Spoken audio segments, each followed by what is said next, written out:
want a piece of me? Do I feel lucky? Well, do you, punk? Good morning, Vietnam! I love the smell of napalm in the morning. You're gonna need a bigger boat. I feel the need for speed. I wish I knew how to quit you. Love means never having to say you're sorry. You do. You'll shoot your eye out, kid. Welcome, film fans. Welcome to another bonus episode. Welcome to Rain of Fire, and welcome to the Cine-Men Movie Podcast. I am your host, Juan, and I am joined by the cast, the crew, Zacchaeus. Hey, what's up, guys? What if I just done this the whole time? Just hold up the Blu-ray as my face. Yeah. Let's just hold it up there because it's the what we're 20th talking anniversary. Matthew McConaughey, Christian Bale. So yeah, bonus episode. Zach, how you feeling? I'm good. Long day at the office, but guess what? Tomorrow's Friday. Tomorrow is Friday, and the best part about Friday is the Thursday before, and you get another new episode, more content being pushed out like if it's due day, the baby's due, you got the crown of the head popping out. It's due day. It's time. It's D-Day. Zach, for everybody out there who may be joining us for the first time live on Imoswa Productions, explain to them what we do here on the bonus episodes. Yeah, so the bonus episodes, we just, be honest, guys. Honestly, guys, there's a ton of movies out there. We can't get to all of them. We can't get to every anniversary. We can't hit all the big films. So every so often throughout the year, we do these bonus episodes. Back in May, we did a On the Road to Jurassic World Dominion. We talked about all the Jurassic Park movies from Lost World to Fallen Kingdom. For the month of July and for the last week of June, we're doing the 20th anniversary of films. Johnny, Ed, and Craig did Attack of the Clones. Me and Johnny did We Were Soldiers last week. We're doing Rain of Fire today. Next week is John Q, the Denzel Washington movie. And we're ending July with The Sandman with Mr. Deeds. Mr. Deeds. But you know what? I'm excited about today, honestly. Today we're talking about the Rain of Fire or the Rain of Fire.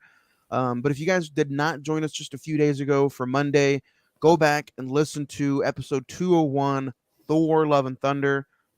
Tremendous episode. I think it was fun. Yeah. Fun movie to talk about.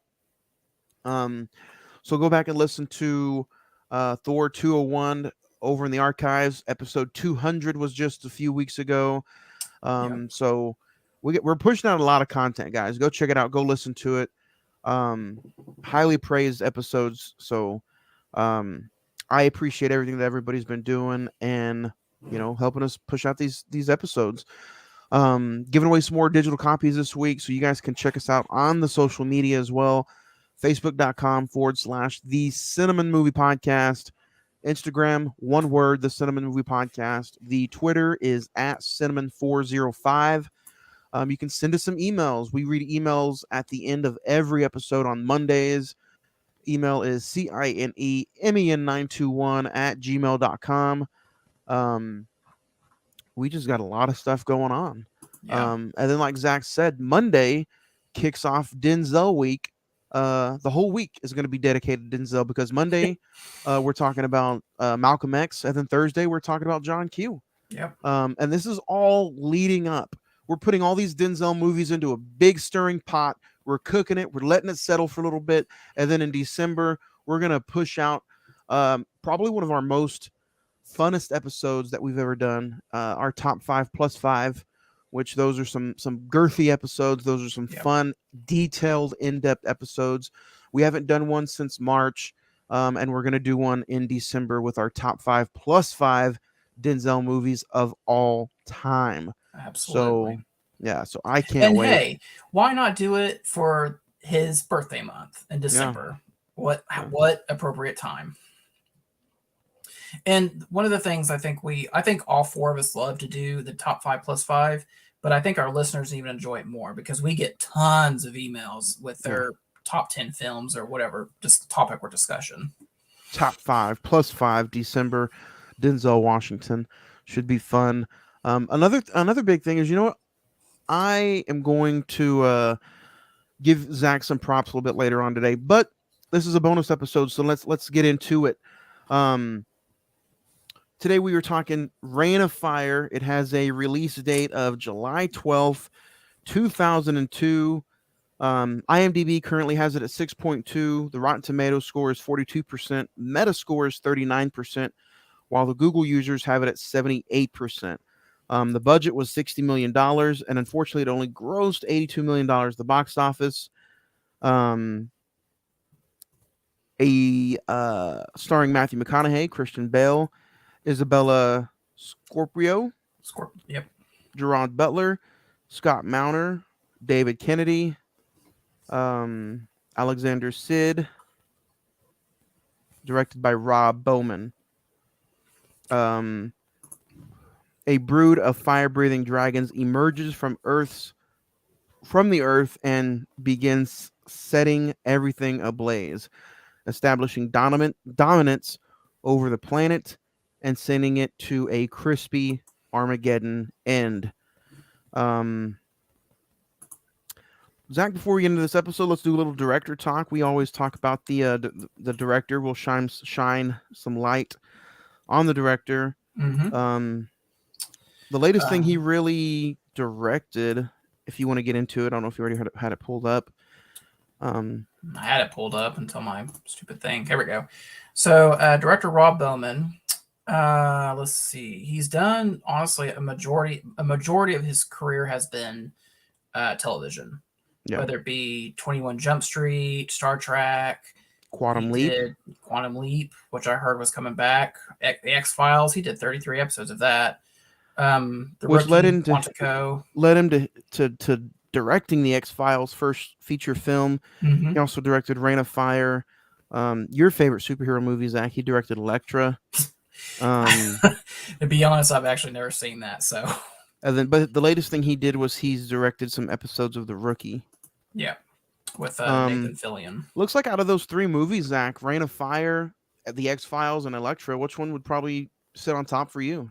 I mean, the one we're going to be talking about. So, Reign of Fire would be my number one. So, to be honest, that's the only film of his directed films I've seen. I haven't seen X-Files, I haven't seen Elektra, and I haven't seen Airborne. So, is Airborne about the dog that plays like basketball?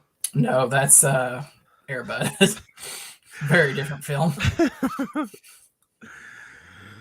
I would probably have to say the X-Files film is going to probably be number one for me. Okay. Like we talked about this, I think, was it this last week or the week before when we started episode 200 is when we kind of dove a little into the X-Files. Now, yeah, I know you were, I don't think you've seen all the X-Files, but I think you were kind of a casual fan of the TV show. It was force-fed down my throat because my dad always constantly watching it, reruns, but I never saw a bad episode, and it makes me want to dive into it now, especially looking at movies now the way I do. Yeah. Zach, I want to ask you this because I asked the good fellows over on Friday the 14th last night when we reviewed Insidious Chapter 2. So if you guys want to go check that episode out, go check it out. Me, Nick, and Mr. Fuentes dived deep into Insidious Chapter 2. You can listen to it wherever you listen to podcasts or on this channel. Zach, I want to ask you, since doing a movie podcast, do you watch movies now differently? And is it sometimes a curse because you're always watching movies with that mindset of, I kind of got to dissect it a little bit? Yeah, there were some films like Spawn. Spawn's a very good example of, I get why people like this. Growing up as a kid, I think you and Ed were definitely the ones in that episode that kind of defended it. But to me, on the outset, looking in, it's not a good film, But even something like, I can tell the difference between like a good movie, which I don't want to watch all the time, like La La Land, compared to like something like Moonlight, which is probably a more superior film. But out of the two, I'd probably prefer La La Land. But it's always, but I can watch something like this, Reign of Fire, and turn my mind off. Okay, because I that's know what it's just an action film that's basically. what I was gonna get into. Yeah. Was I was gonna ask that was like, say it's something not for a subject matter, like it's not something for a Oh, podcast. just if I'm not doing it for the show. Yeah, if you're just doing it for pleasure, like can you turn that off and just enjoy what you're trying to watch? Yeah. Yeah, Yeah. can't do it. I don't know why The critic brain's not always running. it hasn't worked for me yet. I don't know why. I don't know how I can get out of it. Um, but yeah, but let's dig into it, man. We talked about the cast, the crew. Zach, do you remember the first time that you checked out Reign of Fire? Was it in the theaters, and what was it like revisiting it for this podcast? Yeah, so I remember seeing this trailer in the theater and thought this is going to be epic. It looked really cool, and it I never really had seen dragons in this type of limelight other than I was about to say Braveheart, Dragonheart with Dennis Quaid. Um, my mom took me to see it, and I remember being just so freaking like excited. I remember like being sad about the ending, which we'll get into as we go, but I remember really enjoying it. And on this watch, and we'll talk about this, like the reputation as the film as it's gone on through the years. On this watch, I still enjoy it, man. It's just a really fun action film. You know, it's very 2002 ish, which we'll get into, but I don't know, man. It still works for me. So now I know this is for you. This is a first time watch. Zach, this is a first time watch for me, and I gotta say, I went in with zero to little no liking expectation of this movie. First off, in the cover of the Blu-ray and the posters, Matthew McConaughey's baldness looks like a complete joke. And then the CGI posters of the movie kind of look I'm getting ready to pop in a 2001 Sci-fi original. Xbox video game. Mm-hmm. But I got to say I came out really enjoying this movie. Awesome. I don't know if it was the cast, the story, and we're going to get into it. So, in just a few short words, if I could describe this first time watch, it would be fun. Yeah. So let's get into the movie. You know, I don't know what your standpoint on dragon films are. I mean, I know you've seen Game of Thrones. Is that just the extent of it, or do you like something kind of like this? Uh, I didn't get into much Game of Thrones feeling with this movie, Mm-hmm. but I do I do think that it feels more it's not as cartoonish as I thought it would be. Yeah. And I had no Game of Thrones vibes at all. Game of Thrones vibes at all. Well, I'm not talking about like just as this film as a Game of Thrones like genre. I'm talking about like, do you like dragons like from Game of Thrones, or do you like them from Shrek. I don't Shrek, Aragorn, whatever. You know, just the dragon culture, I guess. The mythology of dragons. The mythology, yeah. It never honestly has crossed my mind. I'm like, oh, dragons. I don't. For some reason, I gravitate towards like real life animals or something like that, like in movies or like something. I know that's not a real life animal, like Godzilla. I enjoy the mythology of Godzilla. But like honestly, I've never really had too much. Not that I hate them, but I've just never had any feelings towards dragons. Honestly, yeah. If that makes any if that kind of makes any sense, like you know, so yeah, but that was another one of my worries about going to this movie. I'm like dragons, you know. And then looking at the movie and not reading anything about the synopsis, even if you read the synopsis, you know, it doesn't tell you how things started. And I want to get into that because that's, if I can appreciate anything in this movie, the main thing that I adore and appreciate is the actual story of this movie. Yeah. Because, you know, looking at the movie, it's like, oh, this takes place in like the 300 days. No, like this is live today, or say 2002. This is live, real time. You know, and dragons were living and breathing in our world, and they arose from the ashes, and they destroyed everything in their path. Yeah. I even have this in my notes. I like how it said that the burning of the dinosaurs, like they're the reasons the dinosaurs were extinct. Yeah. And I just thought that that was a completely awesome idea. Like Mhm. that was just so cool. And the dragons just completely turned our world into an apocalypse. Yeah. And it even shows it when Gerard Butler's character and Christian Bale's characters reenacting Star Wars Yeah. for the kids, because the kids have Yeah. no They don't know what idea that is. they don't know what that is. And I'm like, that is genius Yeah.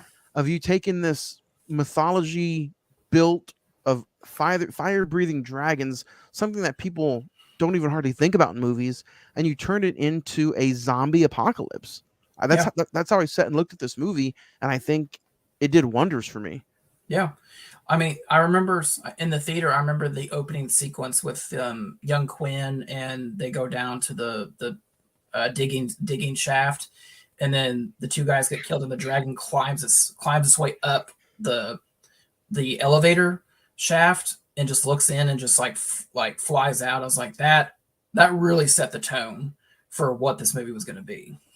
And that's really the only time you see the dragon until an hour and almost 15 minutes into the movie. Well, you get the vineyard scene Yeah, where that's true. they go. There's a group of people that kind of disobey Christian Bale, and they go out looking for food or plant life or whatever, and they get attacked by the dragon. And I will say that there are some of the sequences hold up more than others. You can kind of tell the CGI-ness of some of the dragons, but when we get to the end, like the big climatic battle, I think they're kind of saving their money for that shot, which I think still holds up. But I really liked the exposition after young Quinn kind of sees the dragon, and literally all hell breaks loose, and him kind of just journaling and saying, "I don't want you to be afraid. I want you to understand that men's knowledge on these creatures is the only weapon we have left." And and like you said, Johnny, it becomes a post-apocalyptic world where, humans are all nearly extinct, basically. And you even have like the shot of the I think there's not a shot of the dragon, I don't know, but there's definitely a shot of a city burning on Time magazine. Yeah. And I thought that was phenomenal. But you know what? For me, being like a movie fan and a movie goer, and this having two of my favorite actors in it, I am surprised that I've never ever came across a purchase or watch of this movie, and it really kind of took me and shook, like 20-year-old movie. And I mean, is it because it really didn't make any money? But I mean, I still don't even. And this is the time of that. This was the time in 2002 where every movie had a video game.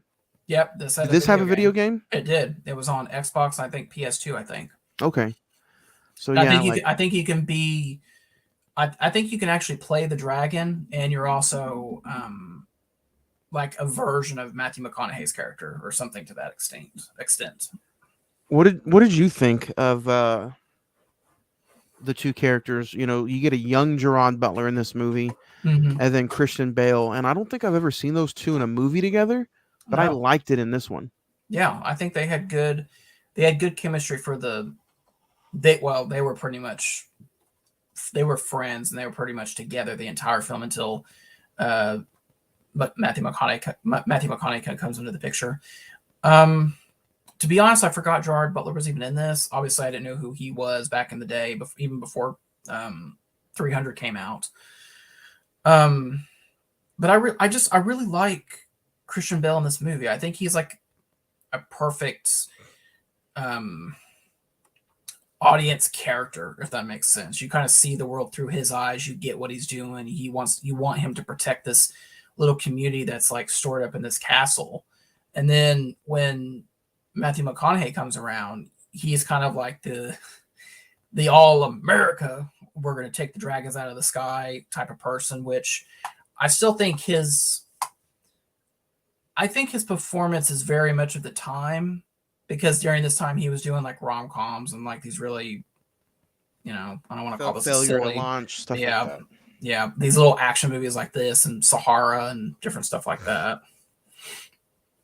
I have to say, and I love me some Matthew McConaughey, but one of the big reasons that this movie goes from a, we'll start at a perfect 10, because I don't know about you, but for me, I'll give it a 10. Mm-hmm. I'll start out with a 10 and I'll slowly go down. Some people start at 0 and go up. I'm opposite. I don't know why. But I went in full-fledged to enjoy this movie with zero expectation, Right. no judgment. But that's one of the things I did not like about this movie. In all honesty, was I enjoyed the camp, Gerard Butler, Christian Bale, and their story. But the moment the Americans got involved, it kind of went downhill for me. I didn't really enjoy Matthew McConaughey being that guy, and I didn't enjoy his look or his getup. And things kind of went south when the Americans went and got introduced, and I Mm-hmm. kind of just I personally didn't like it. What about you? I My only thing with that is that he's really the only American we come to care about. You don't care anyone else from his team other than the girl who, Alex, I think she is like an archangel where she flies the helicopters into the sky and the parachuters jump out of the planes and helicopters and stuff. But really, if you really think about it, the only two characters that have backstories and characterizations is Christian Bale and Matthew McConaughey. Everyone else is kind of like I don't want to say a pawn, but they're just kind of like a secondary B character that, okay, they either will live or die by the end of this movie. Yeah, I even felt that way about the main female. Yeah. Alex, yep. Which, something I will say about this film, and I think I don't want to say it's a detriment, but it kind of, you get introduced to Christian Bale. The dragons have taken over the world. They're kind of doing their thing, trying to survive. Matthew McConaughey shows up. They do a couple, like one mission. They finally come up with the idea of maybe we can kill the alpha male. Maybe they could stop. And then they do the climax, and that's the end of the movie. Honestly, it's only like, without credits, it's probably like an hour and 30 minutes. Yeah. And I was just surprised at how I remember this. I guess I just remember this movie being like a lot longer, maybe 210, which probably is a good thing it's not 210. Oh yeah, I just feel like that is what makes this movie just, the pace is right up its alley. Yeah. I don't think this movie needs to be longer than what it is, and I think if it was, It doesn't. I would have completely had an issue with it. Yeah, it doesn't need to be 210. I guess just in my brain, I remember it being longer. But this is a perfect length for this type of film. You don't need it to be not even an hour and 40, honestly. And maybe that's my main issue with the American and Matthew McConaughey coming in, was he was just, it's got liver, it's got lungs, it's got a heart. We take one of those away, it can die. But I like that. I enjoy that aspect of it where, dragons have always been considered a mystical beast. They can't be killed, whatever. And Matthew's character is like, no, they live, breathe just like us. You take it out, you hit it in the right spot, it'll die. I mean, like I said, I'm not too big on dragons. So is this a thing in dragon mythology? As soon as it inhales and gets ready to blow out its flame, Matthew McConaughey is like, once its lungs are open up or its chest opens up, getting ready to exhale the fire, that's when it's at its weakest. Is that a common thing? I feel like I've heard that before. not necessarily. I mean, I'm not really caught up on my dragon anatomy, but I mean, I think that's how Donkey got her in Shrek. He waited for those lungs to open up, and Excel. he just But I mean, anytime you're dealing with dragons, there's always like a weak spot. I remember in Dragonheart where, like, when he lifts up his scale to expose the heart, that's where you're supposed to kill him. Smog had like a a little indention on his chest where the black arrow hit him. So it's just in Game of Thrones, I think the dragons, like, it's under their wings that they're most vulnerable. So I mean, I think it's a common theme when you're dealing with dragons, that they always have a weakness somehow. And when they, in this one where they, like you said, they expose their lungs and get ready to exhale fire, that's their weakest. But I mean, it works because, by the end of the film, Christian Bale's able to do that. So I gotta shed some light on the scene where Christian Bale goes in and the castle is just in flames, and you see the sparks flying and everything behind him. I thought that was like beautifully shot. yeah. For this being like an action movie about dragons, there was a lot of cool visual, almost open wide cinematography shots of. I guess they shot this on location. Yep. So pretty fun, pretty good looking. Yeah, So, I mean, there's a lot of, like you said, there's a lot of wide shots where it's like when they get into like demolished London and they're kind of hiding behind the bridge and all the dragons like explode from the backgrounds of the demolished buildings is a really cool shot. The final shot, not the final shot, but the final confrontation between Bale and the dragon, where they're just kind of eyeing each other down, is a really cool shot as well. the way the dragons looked in this movie too, I thought it was going to be some cheap CGI, but I felt like I had 1998 Godzilla vibes with this movie, just because of how, how they treated Godzilla. They made him look like he was a real lizard, so he would crawl in and out of the tunnels. Like that's how I felt about this. Like they made it look like a dragon could be an actual lizard. Yeah. I'm going to read this real quick. In order to overcome the limitation, the then groundbreaking work was done by digital effects, who did Neil Esker, who did Disney's 2000 the 2000 Disney film Dinosaur, if you remember that movie. They tried to create a realistic physical simulation of the dragon, and they called for a, quote, 100-foot creature wingspan, 300 feet, that could undergo enormous speeds and acceleration. The artistic direction required each dragon to have wings that transition between a variety of physical behaviors and interact with the environment, which is cool. They tried to do a real world aspect. If these things were flying around the sky or trying to dive bomb into the ground, how would they react to the earth? And so I kind of appreciate that. Oh yeah, for sure. Like I said, you said right off the hand, the movie was quick, in and out. It doesn't take much to get you entertained, honestly, like, because this movie is just pretty badass, honestly. Let some of the listeners know, and I honestly want to know too. So, what was it about this movie? Like, is there a reason that you wanted to shed some light on this 20th anniversary out of all the other movies that we could have picked or you could have picked? Yeah. You were given the absolute, you were given the keys to drive. And last week you got We Were Soldiers, and then this week is Reign of Fire. So let everybody know kind of your decision on Reign of Fire. Yeah, it's kind of a remembrance thing. It's like the We Were Soldiers conversation we had last week. I wasn't disturbed by the end of this film, but I just remember going to this theater and seeing it. I remember really, really liking it. It's actually one of the very first DVDs I ever got. The summer when this came out, I had just been recently diagnosed with cancer the second time. It was just kind of like a whole bunch of memories. And then years and years later, I went to, when I was in college, I actually went and got the Blu-ray over at Hastings for like $10. And this is a really, really cheap Blu-ray. You can maybe even get it for like $5 now on Amazon or something. And I remember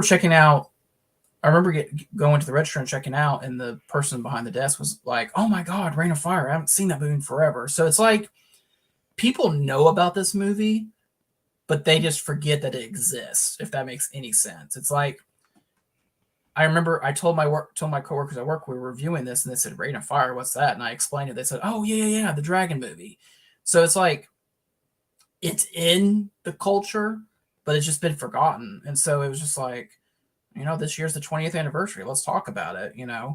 I think it's better to do it as a bonus episode because I don't think there's not a lot to talk about with this movie, to be honest. So it's probably better as a bonus because I kind of want to do it as a main episode. But in your estimation, Johnny, it works better, to be honest. So that's kind of my reasoning for picking this. And you brought it up, so I don't mean to like put too much professional or stuff Words out in my there, mouth. right? But it seems like a lot of the movies from that time frame that you mentioned, a lot of the movies that you have mentioned in the past, stuff like The Mummy and other stuff like that, Mm-hmm. because of the time, they're really personal to you. Yeah.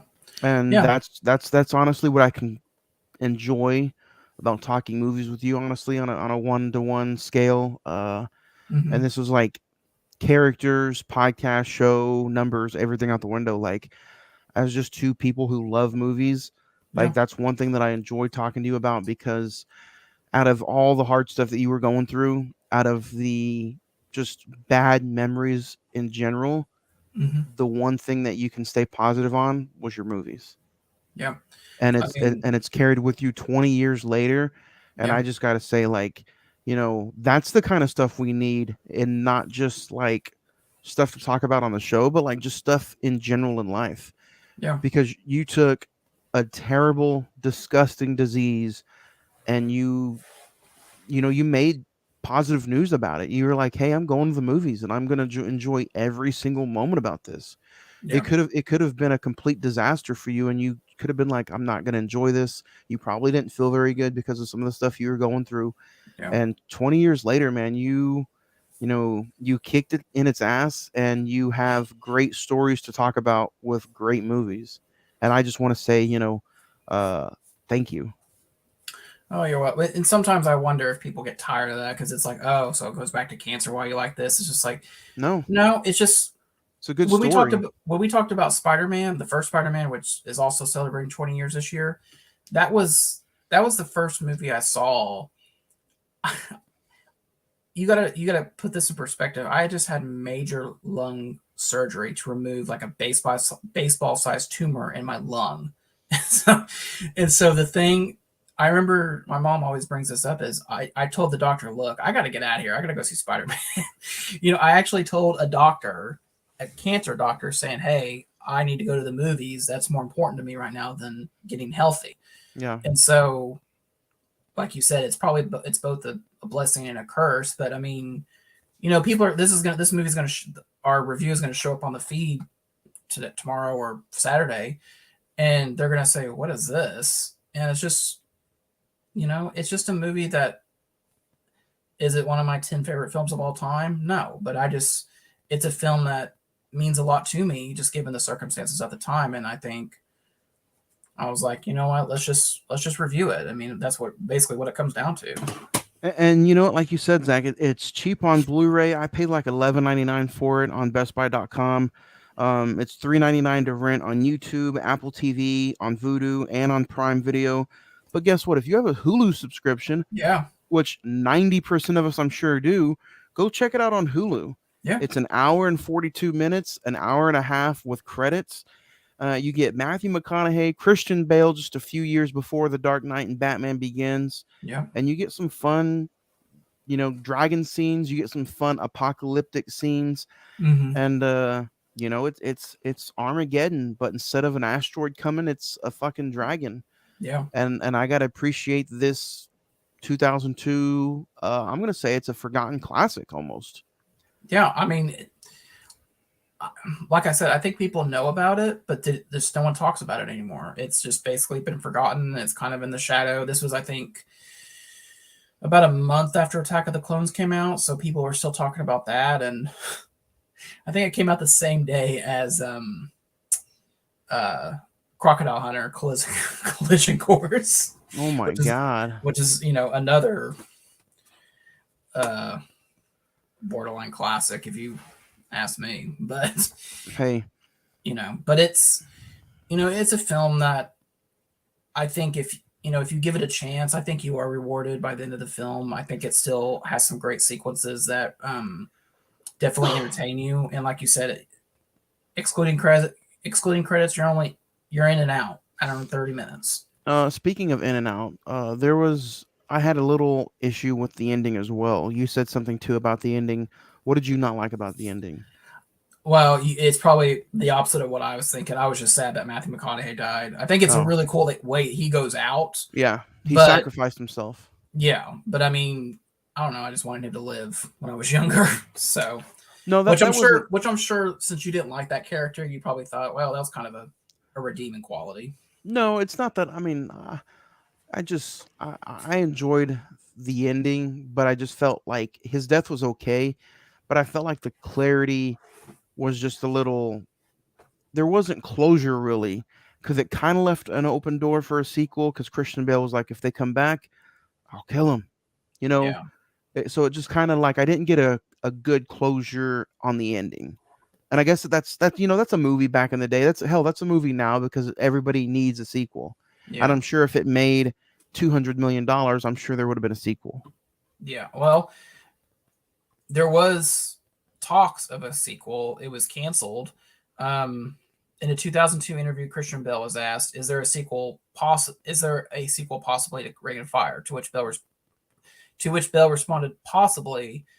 Um, I told Scott Matter, who plays one of the kids in the movie, that he's well positioned to take the sequel for me because of the way the movie ends. Which no. If you're gonna do a sequel, Christian Bale's got to come back to do that. And that's what I was going to bring up. I'm kind of glad because I feel like, yeah, this is a movie. When I was watching it, I was like, if there was a sequel, it would have been a straight to direct sci-fi original movie. Mm-hmm.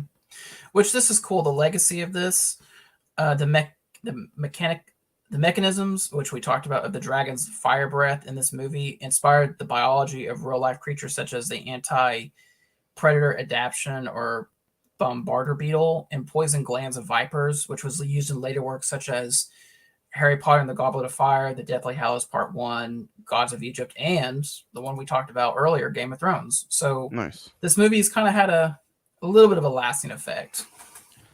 Definitely one of those movies that they tested some some equipment out, and they still use the equipment today. Yeah.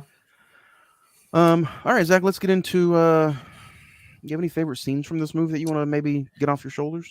I'm gonna say probably the opening where young Quinn's in the elevator and the dragon climbs up and kind of reveals himself to him, which is cool.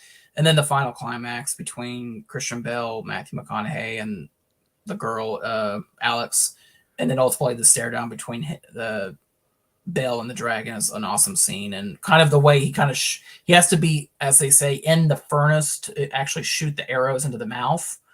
So he's got to be like real close. And then kind of like it's kind of a silly moment, but the actual aftermath or the rebirth of, like you said, if they come, they'll burn, all kill type of thing. So more than one favorite scene. If I had to name a scene or two, I do enjoy the Star Wars reenacting. I thought that was a fun scene. Mm-hmm. Honestly, anything really that Gerard Butler was kind of in was pretty cool. Were you sad to see him go? Yeah. The fight between Christian Bale and Matthew McConaughey was pretty cool. Mm-hmm. And then just like I brought it up earlier, that hour and 10-minute mark when the dragon just full wingspan, you got to see the burnt marks in its wings. Mm-hmm. I thought it was really cool. So in a world and in a time and age of Hollywood where dinosaurs, Godzilla, Planet of the Apes, and everything ruled Hollywood, it was pretty cool to say and see this and be like, oh wow, like this is different. Yeah. And you know what, I think that's why this movie maybe gets some flack or maybe just is kind of forgotten about, because it's an original idea, it's an original storyline, two original characters, a dragon pretty much causes chaos and apocalypse on the world, and guess what, people forgot about it. Yeah. In a day and age 20 years ago, and because shortly after there was like the Hollywood strike, I think too. Yeah. Like, people were complaining too many redos, too many re-sequels, or come up with original ideas. People come up with original ideas. You just got to go pay to go see it. Yeah, people didn't go see it, and so it's just kind of been like forgotten about. Yeah.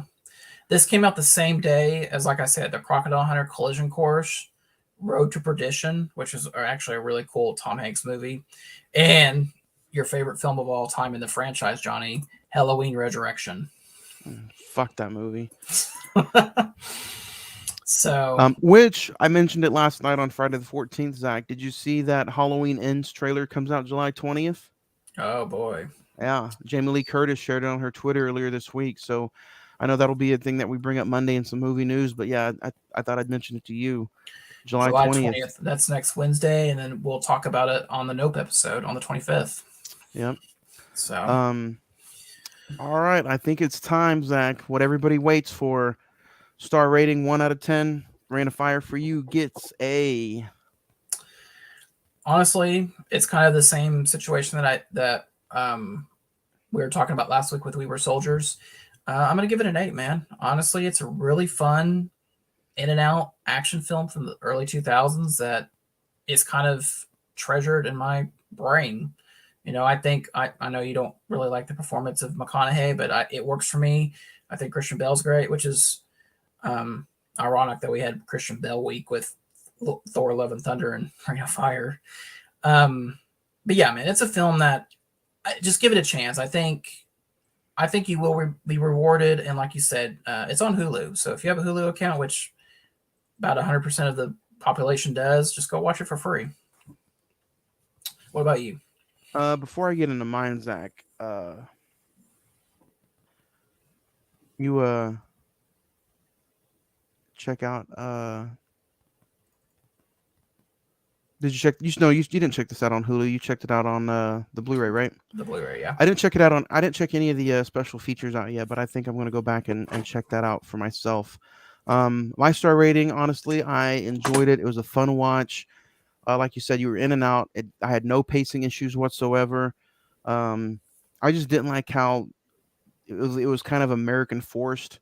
Matthew McConaughey, let's shove the Americans in there. They'll show everybody how to win. Yeah. I'm gonna give it a 7. I like this movie.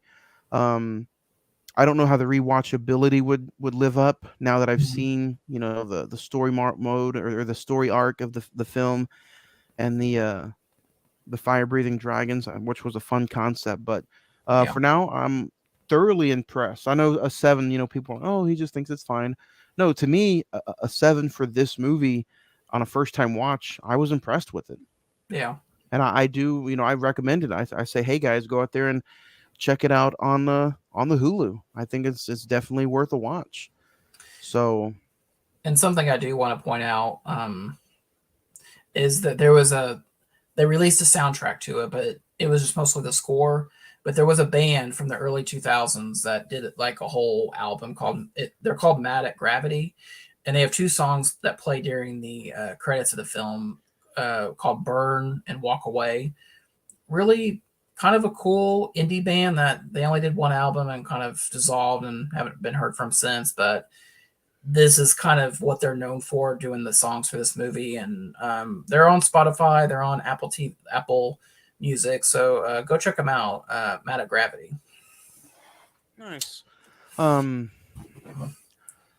Zach, like I said, Monday starts Denzel Washington week. Yeah. Monday, July 18th, we're talking Malcolm X from 1992.